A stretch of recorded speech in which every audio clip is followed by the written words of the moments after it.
नमस्कार मित्रों, आप सभी का स्वागत है आरंभ विद्या चैनल पर।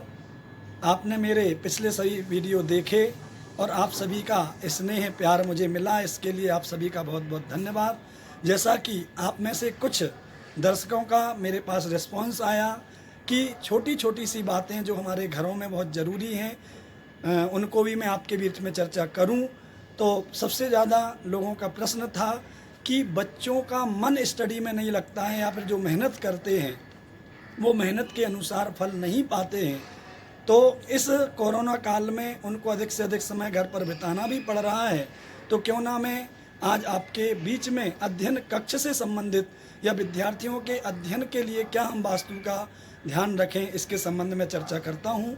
सबसे पहले हम दिशा को यदि देखें तो वास्तु के अनुसार, वास्तु ग्रंथों के अनुसार अध्ययन के कक्ष के लिए सबसे अच्छी दिशा मानी गई है ईशान कोण, जो कि घर का उत्तर पूर्व कोना कहलाता है। और विद्यार्थी के अध्ययन करने की दिशा उत्तर या पूर्व जो उसको पूरी तरह से सकारात्मक बनाती है और उसको इच्छित फल प्रदान करने में सहायक बनती है। साथ ही साथ कुछ और छोटी छोटी बातें हैं जिनका ध्यान रख के हम अपने बच्चों को अध्ययन के लिए अधिक से अधिक प्रेरित भी कर सकते हैं और कम मेहनत में अधिक रिजल्ट का हम लाभ ले सकते हैं उन बच्चों के लिए। तो उसमें सबसे पहली चीज़ ध्यान रखना है कि बच्चों के कक्ष को हम कभी गंदा ना करें, कोई भी गंदगी उनके कक्ष में ना हो, क्योंकि वह नकारात्मकता का द्योतक होती है। इसके कारण उसका मन अस्थिर होता है, उसका ध्यान पढ़ाई में बिल्कुल नहीं रखता। और इसी के साथ साथ ध्यान रखें कि घर में कहीं भी हम टूटे फूटे खिलौने ना रखें, ना तो उसके अध्ययन कक्ष में, ना ही उसके आसपास या पूरे घर में टूटे फूटे खिलौने ना रखें। वह खिलौने भी उसके ध्यान को भंग करते हैं, उसको या घर के अन्य सदस्यों को गला, नाक, कान इससे संबंधित इन्फेक्शन भी हो सकता है, जो कि उसको अध्ययन में बाधक बन सकता है।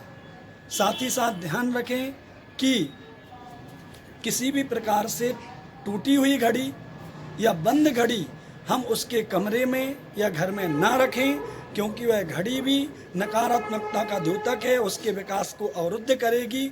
इसलिए टूटी घड़ी को या तो तुरंत हटा दें या फिर डिस्पोज करें, बंद घड़ी को या तो पुनः चालू करें या फिर उसको अपने घर से अलग कर देवें, क्योंकि यह भी उसके विकास के लिए बहुत ज़्यादा ज़रूरी है। यदि बच्चों का मन पढ़ाई में नहीं लग रहा है तो उसके लिए तरीका है कि हम उसके स्टडी टेबल को के ऊपर ग्लास की कुछ वस्तुएं रख सकते हैं, क्रिस्टल की वस्तुएं रख सकते हैं। उसमें पिरामिड हो सकता है, उसमें प्रिज्म हो सकता है, उसमें एजुकेशन टावर हो सकता है। कांच के बाउल में हम नमक आदि भी रख सकते हैं, सेंधा नमक या फिर फिटकरी रख सकते हैं। इससे भी उसके आसपास की नकारात्मकता दूर होगी। लेकिन इस बात का ध्यान रखें कि उसके कक्ष में कोई दर्पण ना हो, क्योंकि यदि दर्पण में उसका प्रतिबिंब पड़ता है तो पढ़ाई का बोझ उसको अपने से दुगना लगेगा और वह पढ़ाई में मन नहीं लगा पाएगा। तो इस बात का भी ध्यान रखें। जिस कक्ष में हमारा बच्चा अध्ययन कर रहा है उस कक्ष के अग्नि कोण में अर्थात साउथ ईस्ट कॉर्नर पर हम मनी प्लांट रख सकते हैं। नॉर्थ ईस्ट कॉर्नर पर यानी ईशान कोण में हम जल से भरा कलश रख सकते हैं, जिससे वह सकारात्मकता से भर जाएगा और उसका मन पढ़ाई में अधिक से अधिक लगेगा। उसके कमरों के पर्दे आदि हम हरे कलर के रखें, ग्रीन पेंटिंग वगैरह हम वहाँ रखें, तो वह अध्ययन की ओर प्रेरित होगा, जिससे उसकी नकारात्मकता दूर होगी और पढ़ाई में वो अच्छे से मन लगा पाएगा। साथ ही कुछ जैसे शतरंज है, राजनीति का प्रतीक होता है, पुस्तकें अध्ययन का प्रतीक होती हैं। इसके साथ ही बांसुरी संगीत का द्योतक होती है, पेंटिंग रचनात्मकता का द्योतक होती है। इन वस्तुओं को यदि उसके कमरे के ईशान कोण में हम रखेंगे तो वह इन चीज़ों के लिए प्रेरित करेगी और बच्चे के शैक्षणिक विकास में यह साधक बनेंगी। साथ ही साथ ध्यान रखें कि नकारात्मकता को दूर करने के लिए आप उसके कक्ष में कम से कम हफ्ते में एक बार नमक का पोंछा लगा सकते हैं, जिससे कि उस कमरे की नकारात्मकता दूर हो, और नकारात्मकता दूर करने के लिए उसके कमरे को रीअरेंज भी आप करें। रीअरेंज करने का मतलब ये है, लगातार एक तरीके से वस्तुएं रखी रहने के कारण उसके कमरे में स्थिरता आ जाती है। वो स्थिरता गति को प्रदान करे, इसलिए उसके कमरे की वस्तुओं को रीअरेंज करें। रीअरेंज करने से